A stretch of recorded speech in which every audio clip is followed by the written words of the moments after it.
Hello, and welcome to Red Rock Relationships, a podcast about communication. Let's unpack the relationships that we encounter in our daily lives and learn about what makes them tick. And now your host for Red Rock Relationships, Dr. James B. Stein. All right. Well, after I think 3 weeks off, we had a minor scheduling issue, but we were able to get it together.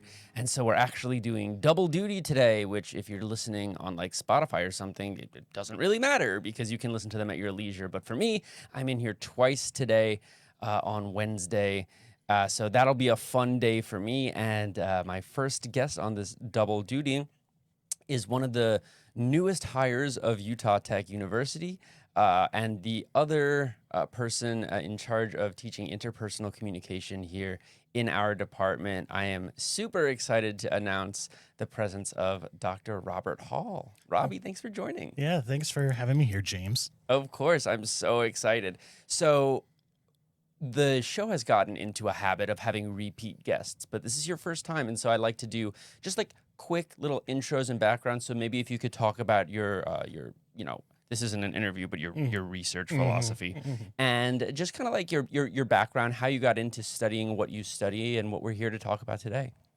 Yeah, so I recently graduated with my PhD, University of Nebraska-Lincoln, and I'm from Nebraska originally.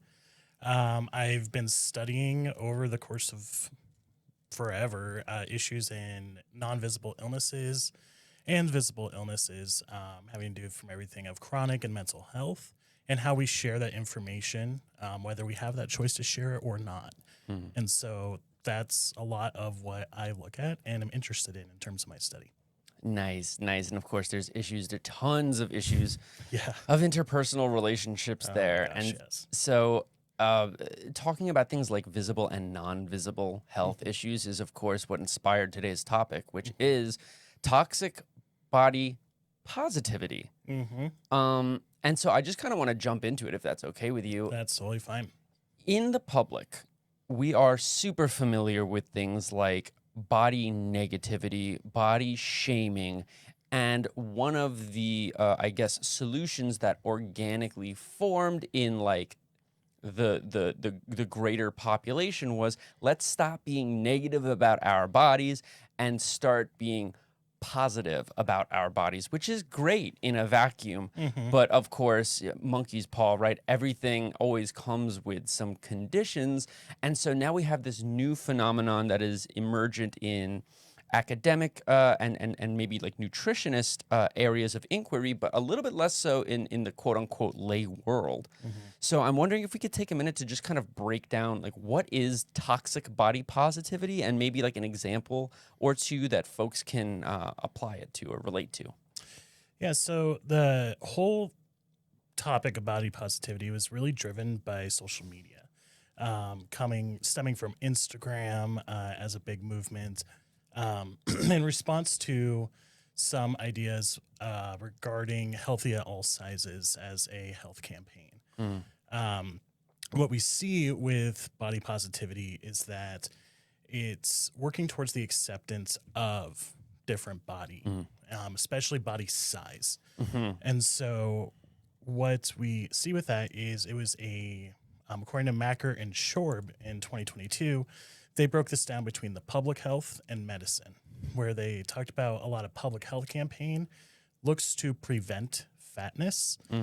Medicine has they attribute medicine as having more of a nuanced understanding of fatness, whereas public health seeing it as much more personal choice, individual health, and medicine being more willing to acknowledge it's more than just individual blame, that there's aspects of genetics, biology, environmental factors that we need to consider in terms of in terms of what it means to be fat and obese. So it's a health condition that for other health conditions, we can consider other factors. But for some reason, as a society, the idea of fat phobia, as Mackin points out, is just health associated as individual choice and nothing more. And so body positivity works to and continues to work to try to point out that that's a flawed ideology. Yeah, and I think it's really interesting that you mention individual choice because, like we'll actually spend some time talking about with our second guest today, a lot of this is rooted in the individualistic perspective of Western culture where like everything is up to you and like you are completely in control of your own destiny. And I know you mentioned things like genetics and biology, but you also mentioned environment. And so, like, the thing that comes to my mind is somebody who lives in a low income neighborhood, scrolling on Instagram and seeing like a video of people being like, well, we're high raw vegans and we only eat like fresh papaya and like oat smoothies. And like, what if you don't have a blender? Right. Like, what if you can't afford a blender? What if they don't sell fresh produce in your neighborhood? Or what if they do, but it's 8 miles away and you don't have a vehicle to get there? So, And even then, it's expensive. and then it's expensive. So Eating like things that are organic or locally sourced or whatever it may be that might be the quote unquote healthier Right. options are more expensive to either get access to or just to have at all. And then the equipment to be able to prepare that.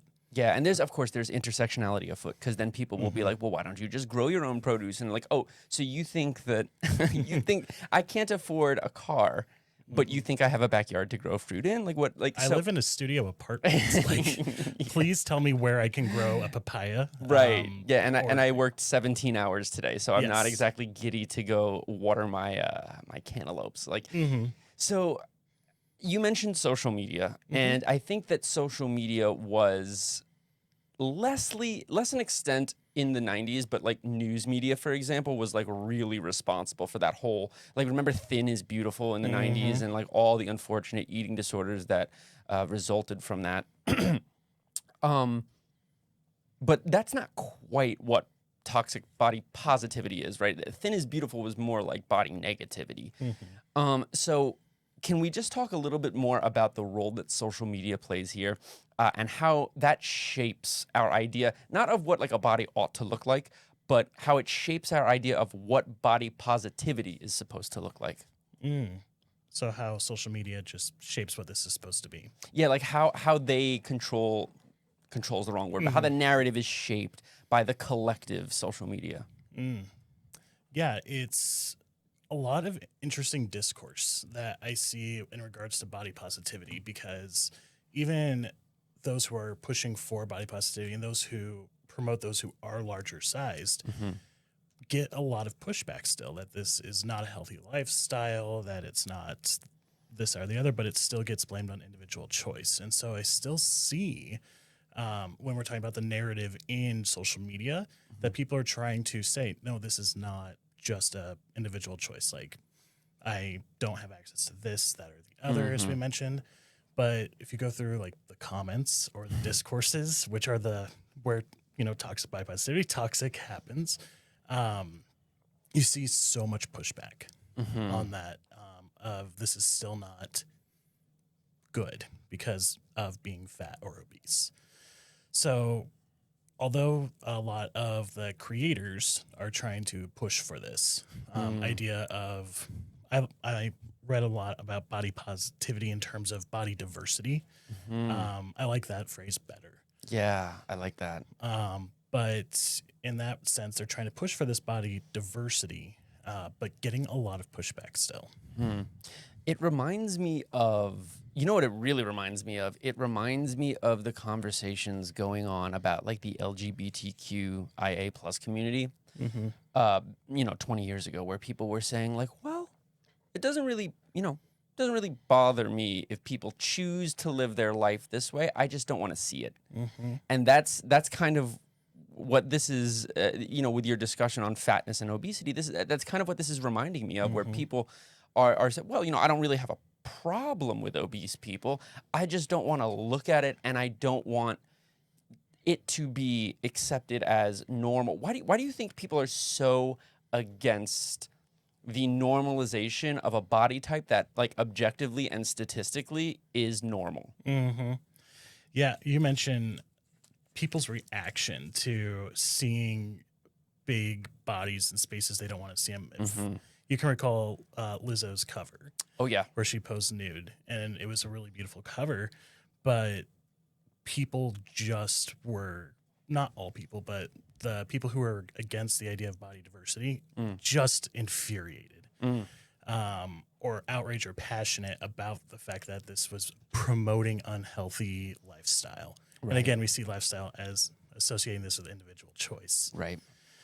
Despite the fact that we know Lizzo works out like crazy, that she is vegan, all that stuff that people would say are healthy. It's such an interesting idea to think about in terms of even the parallels, like you mentioned, in the queer community, right?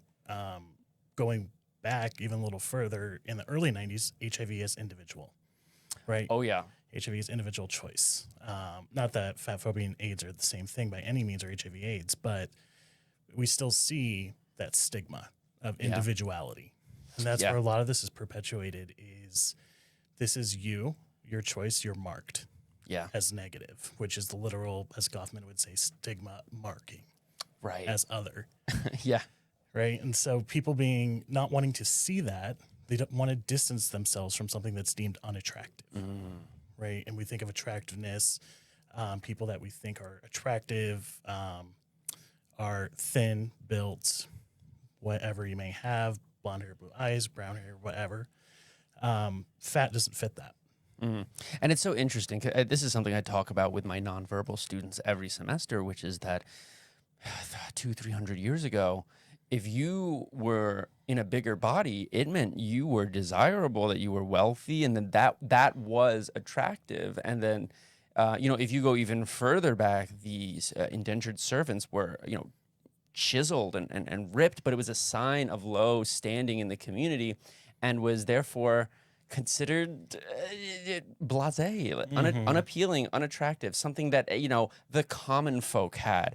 And so it's so interesting how now we have shifted because, of course, obviously of like production, most folks in wealthy countries have access to calories, right? And so, thankfully malnourishment isn't as big of a problem here as it was, several hundred years ago, but it's interesting how that abundance has created a new social standard of attractiveness and how what was once desirable is now in the public image something to be shunned away from. Right. And it's abundance of certain types of food, right? Like abundance of more organic health, quote unquote, healthier types of food. It's not going to do the same things to a body as having even just fast food for lunch would do. Right. Right. And so having access to those types of resources is still going to do different things to the body that we know biologically, physiologically affects our moods, our willingness to exercise, our every level of every test that we can take. So, yeah. And there's one other, I'm glad you mentioned the effect, because that's where I want to go next. But remind me that if we have time, I want to talk about addiction. So anyway, much like body negativity, which is like publicly on its way out, I would say, toxic body positivity and this idea of like acceptance versus unacceptance, it carries with it physiological and psychological ramifications for both adults and children. At the interpersonal level, can we talk about maybe some signs that you might encounter if like a friend or a family member has been consuming this sort of content? Like if we worry for the mental or physical safety of someone who we love, like what are some signs that they've been interacting with this sort of material? Yeah, so Newmark Stainer in 2009 talked about the overlap of obesity and eating disorders and how similar the symptoms are that you can tell someone is being affected. If you can see that they're increasingly demonstrating dissatisfaction with their body is number one type of sign for that. Dieting, in terms of counting calories, all of those more unhealthy types of restricting access to what you eat can be a sign of that someone's been consuming this type of media or information. If you notice the type of media they're watching, if they become more obsessed with watching certain dieting fad videos or scrolling through a lot of that type of TikTok or what may be. Weight-related teasing, if they're experiencing a lot of that, that can lead to a lot of issues in obesity and eating disorders.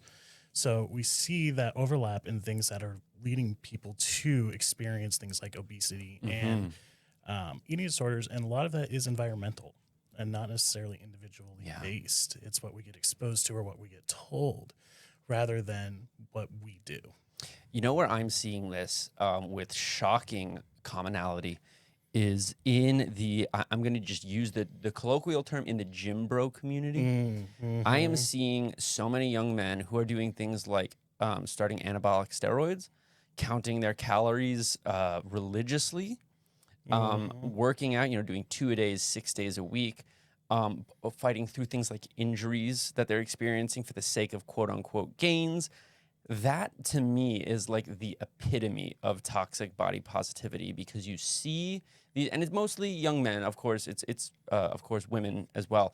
But in the specific example that I'm thinking of, you see these young men flexing in front of the camera, talking about how it all just comes down to hard work, and it all just comes down to maintaining discipline and focusing on the diet. The individual choice. Let me tell you something.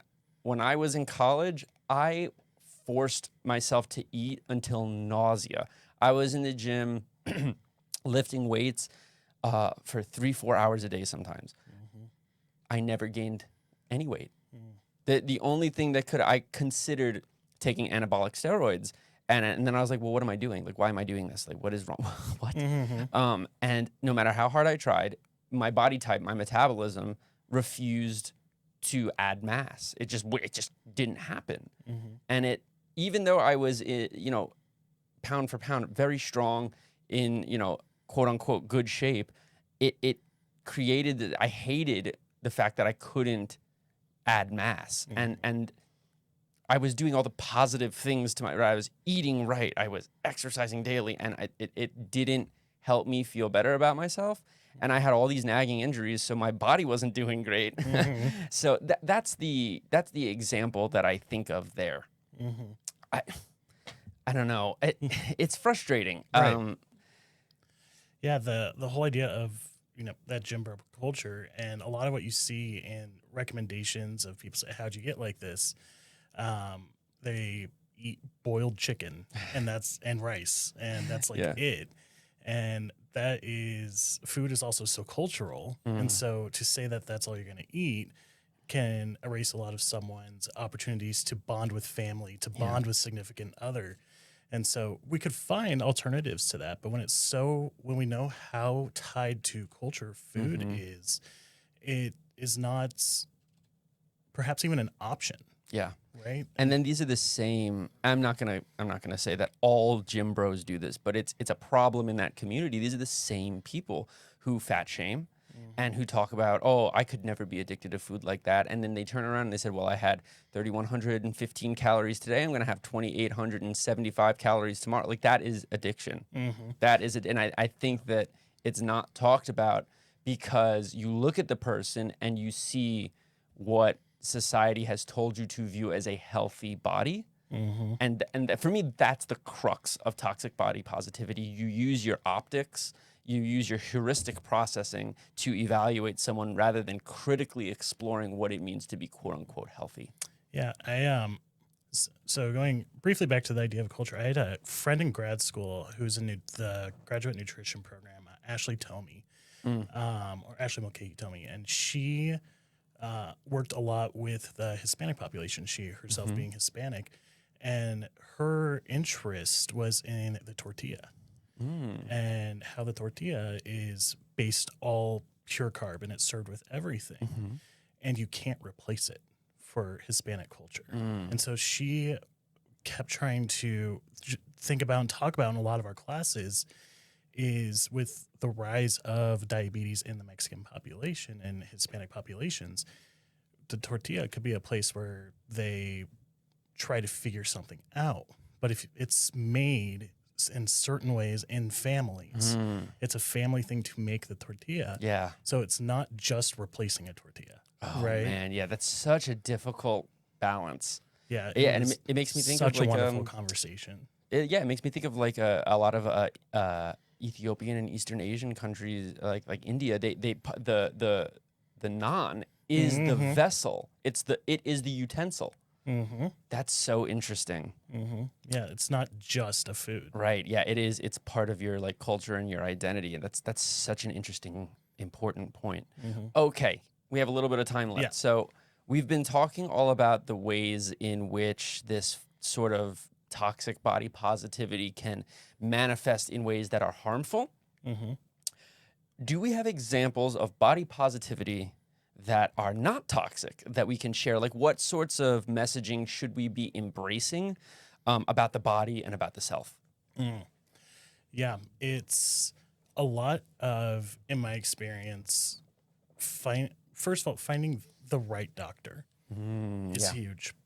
I recently, and this is so recent for me because I just saw a new doctor. And the way that they approached the issue of weight with me was the most respectful I've ever had, where it wasn't, you need to lose weight. It wasn't, well, you need to do this, that. He asked, so do you want to lose weight? And I was like, I mean, sure. And then he offered some things about how I could if I wanted to, but it wasn't that you need to, especially when all of my blood tests came back that, hey, you're literally fine. You have like a little less of a red blood cell thing, but it's fine. Everything else that someone would associate that someone with a large body would have, I don't. And that's the case for most people. Yeah. So finding a doctor who supports and understands issues of weight and body diversity is huge. Yeah. Because yes, there are risks, but that doesn't mean you have it. It doesn't mean that you are going to get it. Right. At risk, such an important term. Yeah. Yeah, just because I am a large body doesn't mean I have diabetes. It doesn't mean that I'm going to have a stroke tomorrow. Right? It's not even 20, 30, 40 years down the line for me at this point. So those are things that help us understand the physicality of our own bodies so that we can, if encountered with the negative messaging, we can point to something that says, actually, I have all this evidence that says I'm fine.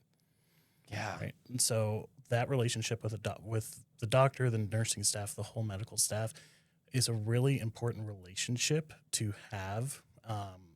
And then identifying if your doctor is not understanding of that, Yeah. it's perhaps time to see if you can see someone else or have that conversation with your doctor. Yeah, and I think that kind of comes back to what we were talking about earlier with like things like access, right? Where some people, unfortunately, they don't have that access, and so then they get stuck in this loop of like, oh well, I don't have a doctor, so what are the doctors on social media saying, or like what are the trainers on social media saying? And I think that's how we get into the loop of being in a space that advocates for body positivity in a harmful way. Yeah. Oh man. All right. Well, we've got 2 minutes left, and that definitely does not give us any time for our bonus question. So what I'll do is I'll just turn it over to you for the next, I don't know, minute or so, and see if, do you have any other like thoughts or feelings about this phenomenon in general? Lots of thoughts and feelings, but the biggest thing is, even as I'm teaching my students in interpersonal class, my interpersonal family and conflict classes this semester, is where do our perceptions lie? And the second that we let something get in the way of understanding someone as a person, that is where perceptions have prevented us from good interpersonal communication. And so if you're letting someone's body size determine if you're going to interact with them, if what your first comment is going to be to them, if you're planning in your head, I'm going to talk to this person about their weight at some point, are you their doctor, first of all, or someone that they are okay talking with their weight about? And if not, that's your perception being placed upon someone rather than experiencing that genuine relationship with them. So it's recognizing, where is this interaction actually going? What am I thinking?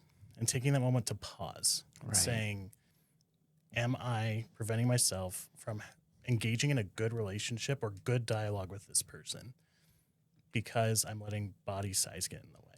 Very interesting and important. And it's just that sort of self-reflection that a lot of people are reluctant to do for whatever reason. I'm glad that we ended on doctors, because our next 2 episodes are going to be all about doctors and patients and caregivers. And so later today, we'll be talking with Dr. Sharik Sharwani all about the ways in which folks with medical conditions interact with their caregivers and who those folks are. And then the week after that, we'll be talking about providers and how that messaging can come up. So I think we'll bring this up at that point. But Awesome. For now, we're done. Thank you so much, Robbie, for joining. I really appreciate it. Yeah, thanks for having me. Of course. All right, we'll see you later today for our part 2. Until then, take care. You've been listening to Red Rock Relationships, a podcast about communication. Thank you so much for giving us some of your time. If you'd like to be on the show or have questions for us, please send us an email to redrockrelationships@gmail.com. You can also find us on Facebook, Instagram, Twitter, Spotify, or wherever you listen to your podcasts. Just search Red Rock Relationships. Thank you again. And remember, it all begins with good communication. This has been a production from A Podcast Studio.